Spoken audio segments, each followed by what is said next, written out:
फरसगांव नगर के राजीव युवा मितान क्लब 1 द्वारा 2 अक्टूबर राष्ट्रपिता महात्मा गांधी के जयंती के अवसर पर एक दिवसीय क्रिकेट मैच प्रतियोगिता का आयोजन किया गया।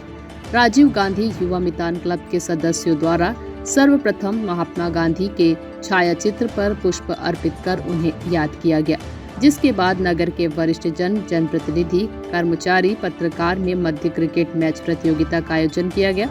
राजीव युवा मितान क्लब के द्वारा सभी प्रतिभागियों को सम्मान स्वरूप ट्रॉफी प्रदान किया गया।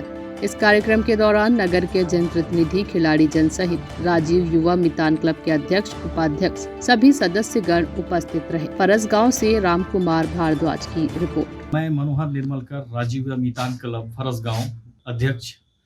आज गांधी जयंती के उपलक्ष्य पर हमने आज क्रिकेट रखा था, जिसमें गांव के युवा और सभी कर्मचारियों के बीच में हुआ और ये राजीव युवा मितान क्लब की तरफ से कराया गया, जिसमें सभी ने बढ़ चढ़ के खेल का और सम्मान दिया।